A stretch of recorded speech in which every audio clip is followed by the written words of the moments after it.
Headlines. JAMB appoints ex-INEC chairman Jaga to head new committee. Otom lauds Buhari for naming federal varsity after indigent. Corbyn plans to call no confidence votes against no deal.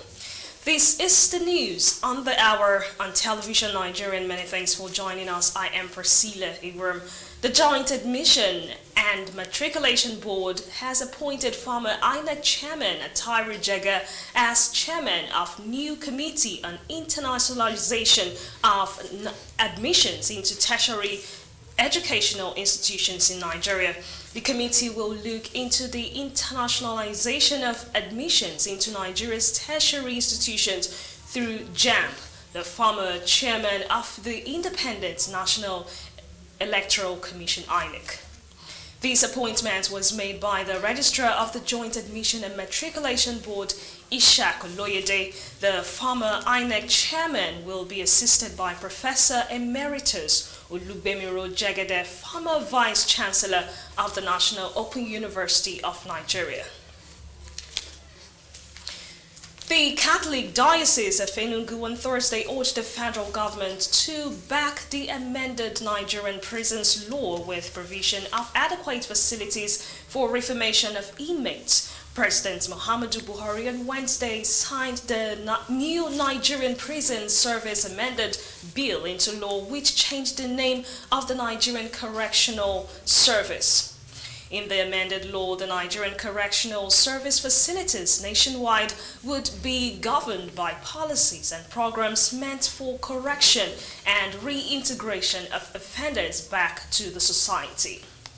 The Director of Communication in the Diocese, Reverend Father Benjamin Achi, stated that the name may sound good and nice, but the most important thing would be to have all the new policies and programs functional, and also called for a holistic and functional judicial and law enforcement reforms that would set other forms of punishment for lawbreakers of lower offenses without using the prisons or correctional facilities.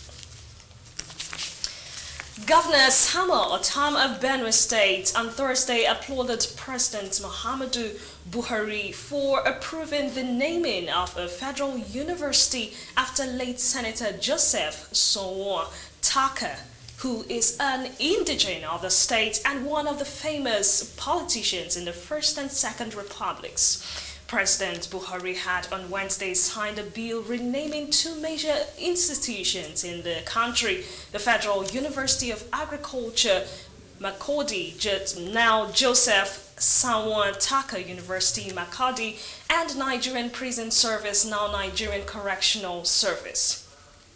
Otom, while speaking with journalists at Government House Makurdi, also lauded the National Assembly for passing the bill, which sought to effect the name of the institution, and particularly thanked the House of Representatives member John Deere, who sponsored the bill.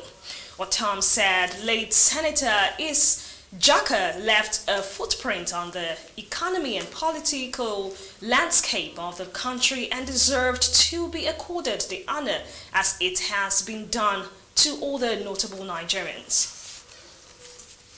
The Peace Corps of Nigeria has pledged to partner with security agencies to end the wanton and senseless killings in the country through peace building and advocacy. National Commandant of the Corps, Dixon Akko, gave the assurance during a news conference in Abuja to launch a national peace campaign tagged "Let's Give Peace a Chance." Akko explained that the campaign was in response to the 100 days countdown message to the 2019 International Day of Peace by the United Nations Secretary General Antonio Guterres. He expressed concern over violence that was manifesting in the form of ethnic and communal conflicts, hate speech, farmers and herders clashes, political and religious violence, kidnapping, and other forms of banditry. Up next is the business news, and Chiwendo is on standby. Stay with us.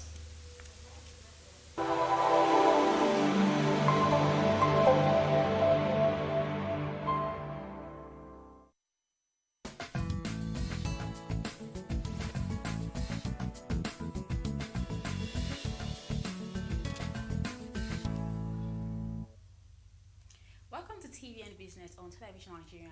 I am Chiwende Osisiago.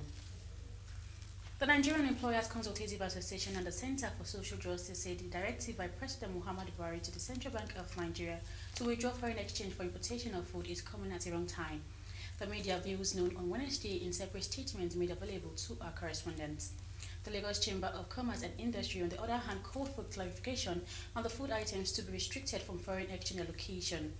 The president had on Tuesday told the Apex Bank not to give a cent to anybody to import food into the country, saying by doing so there will be steady improvement in agricultural production and attainment for food security.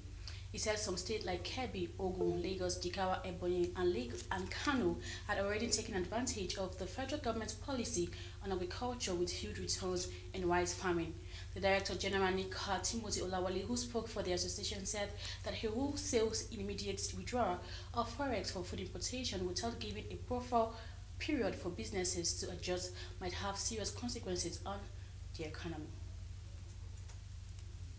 The Nigerian stock market on Wednesday dropped to a two-year low level as the all-share index of stock declined by 0.82%. The ASI closed at 27,083.11 basic points, a level last seen in May 2017. However, after resumption from the two-day break due to the Salah celebration, trading resumed on the floor of the NSE on Wednesday, closing on a negative note. Performance of the market was dragged by major losses in the banking, oil and gas indices.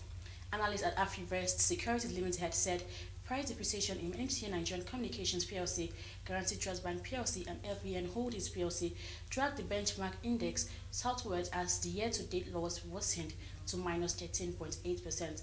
Consequently, investors lost 109 billion naira as market capitalization fell to 13.198 trillion naira from 13.307 trillion naira on Friday.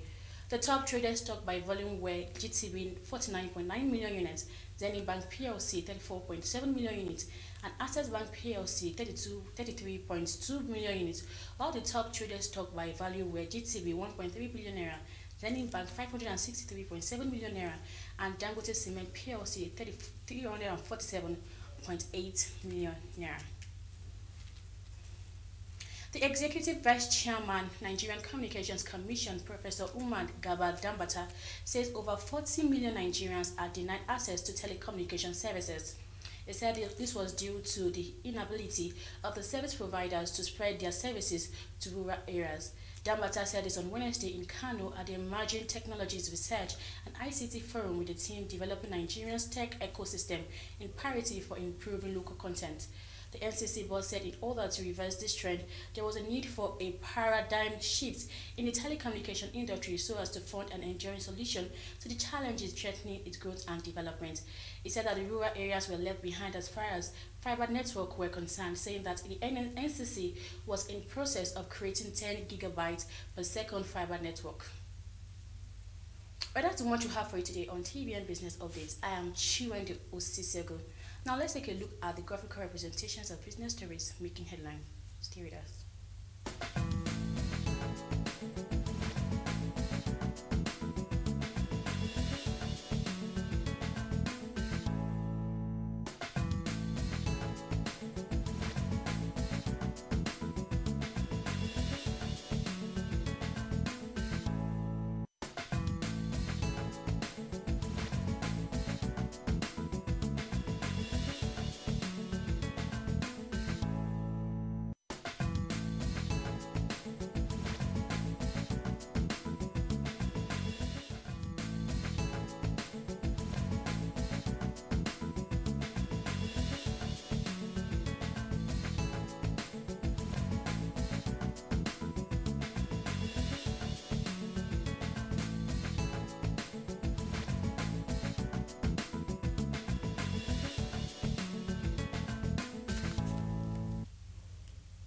But that's much for halfway today on TVN Business Updates. I am Chiwende Osisiago. Thanks for watching.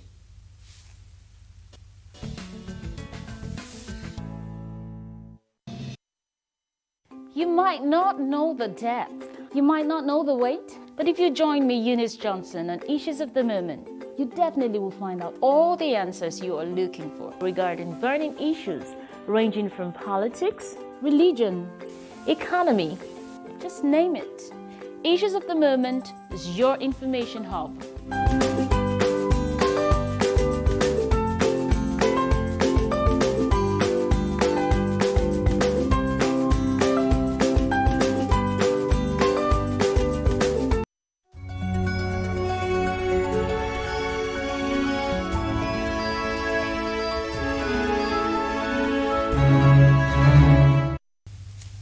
Thanks for being there, and in case you're just joining us, this is still the news on the hour in television Nigerian. Jeremy Corbyn has urged the leaders of the other opposition parties and Tory rebels to install him as caretaker prime minister in order to stop a no-deal Brexit if he wins a no-confidence vote in the government. A Labour leader plans to deal Brexit call a snap election campaign for another referendum. However, Liberal Democrat leader Jo Swinson, in speech on Thursday, said she would not support making Corbyn prime minister, but would rather have her party work with others to stop a no-deal Brexit, as Corbyn was not a leader respected on both sides of the House. She suggested Tory MP Ken Clarke or Labour's Harriet Harron could lead an emergency government to prevent a no deal on the 31st of October deadline. A Russian passenger plane has made an emergency landing in a cornfield near Moscow after striking a flock of birds. 23 people were injured in the incident, which saw the plane land with its engine off the landing gear, retracted health officials said.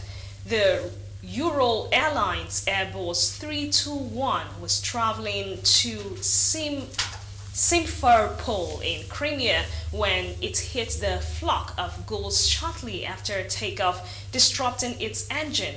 The airline said the plane was significantly damaged and would not fly again. An official investigation is underway. The plane had 233 passengers and crew on board when the birds were reportedly sucked into the engines, and the crew immediately decided to land.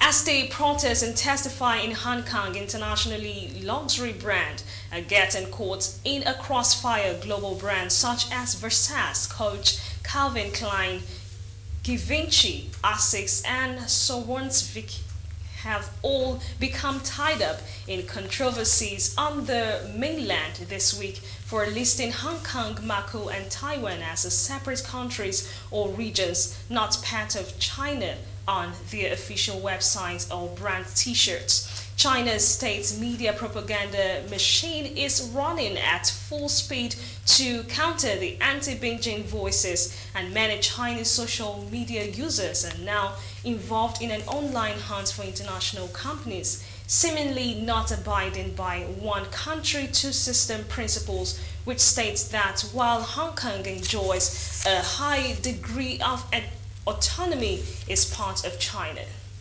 And that's all we have for you in the news on the hour. Thanks for watching. I am Priscilla Iwerum.